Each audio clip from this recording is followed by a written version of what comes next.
Today's feast, which is always September 14, but because it falls on a Sunday, we are celebrating it on Sunday, has two names: the exaltation of the cross, or the triumph of the cross.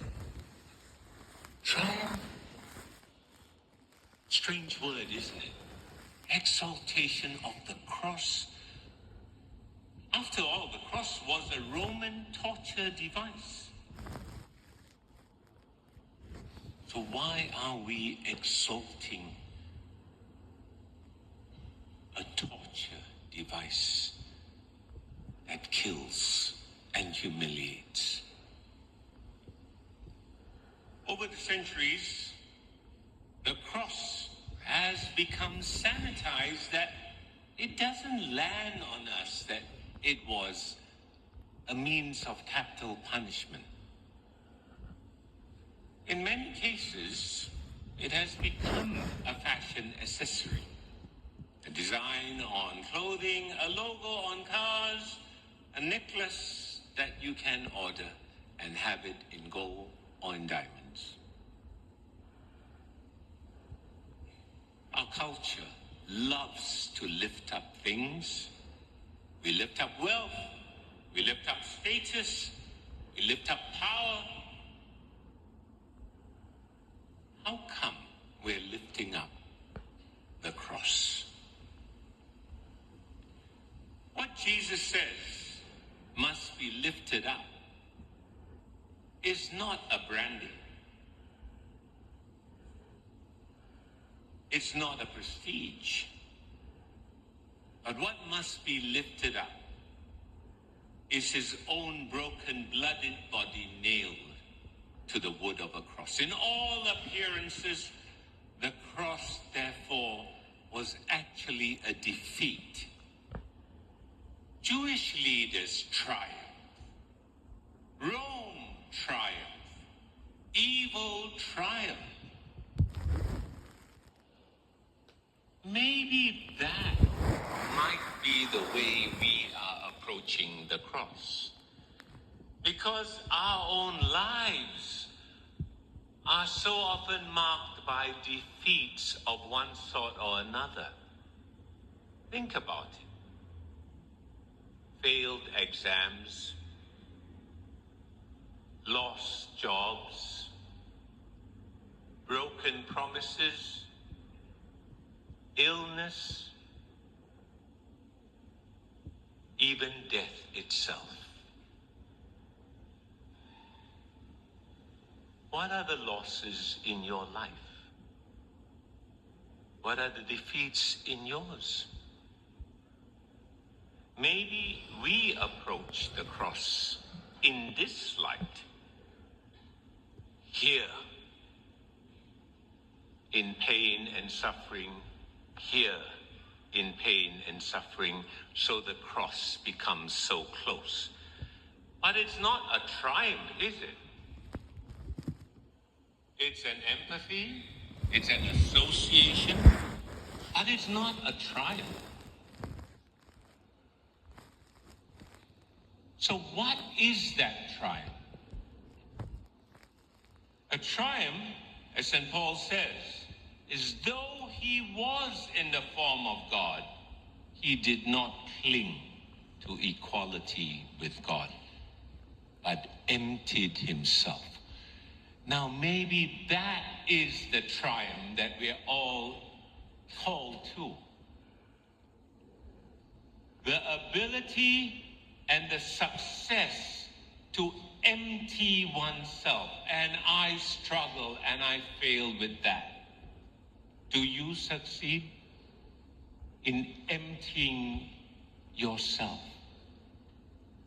Because the world and we like to celebrate triumphs and successes, this success, taking the form of a slave, becoming obedient to death, letting go, is what we are asked to enter in this celebration of the exaltation of the cross.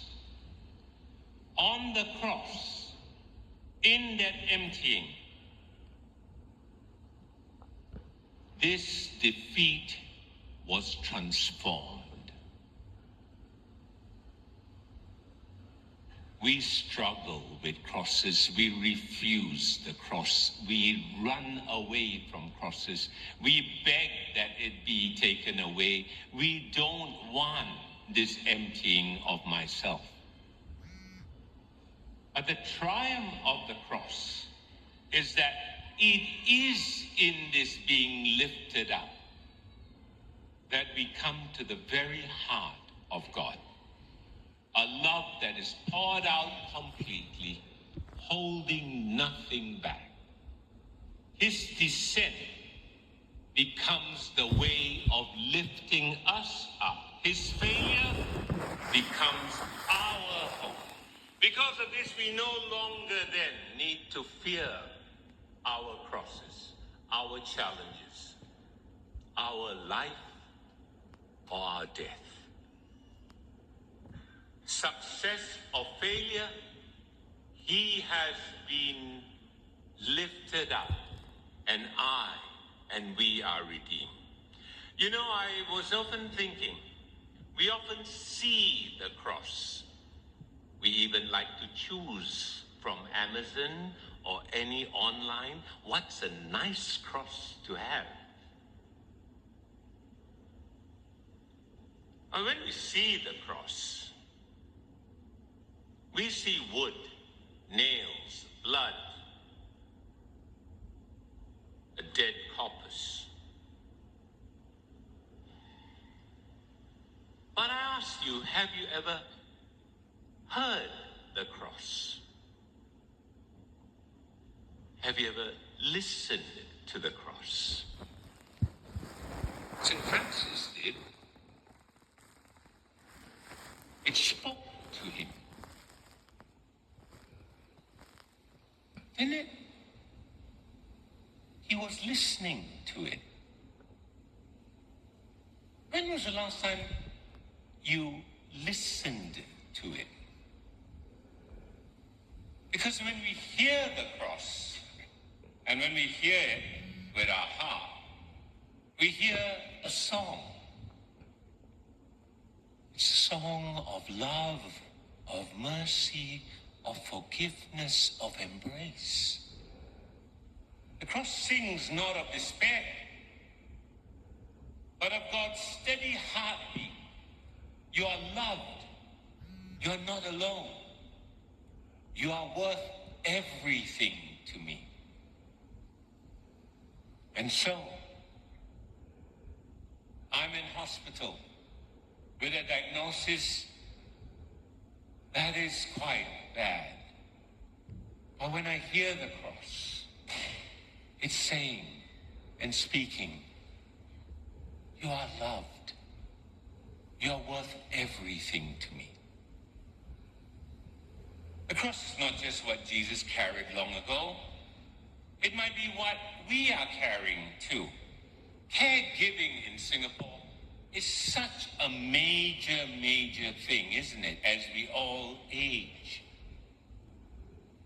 And many of us, in some way or the other, know someone or are involved in the care of an aging person. From the outside, if we look at it, it does seem to be a cross and a burden. But if we listen to that cross that is being carried by someone, if we listen to it, it sings of fidelity. It sings of gratitude. It sings of love. Maybe we have not listened to that own cross, the cross that we are carrying in caring for someone. Forgiveness in families, choosing to forgive, can seem like a weakness. and we want to protect ourselves. But when we hear the cross of forgiveness, I mean really hear the cross, then it's singing the strongest song of freedom, that I don't have to be chained to this unforgiveness. Very soon, in the last week of September, in early October, the church celebrates the Jubilee of Migrants, and we'll celebrate Migrant Sunday. When we see them, with the amount of development and roadworks and buildings,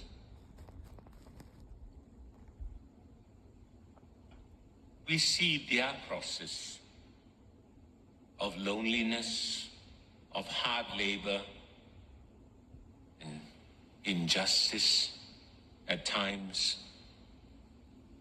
But if we hear the cross that they are carrying,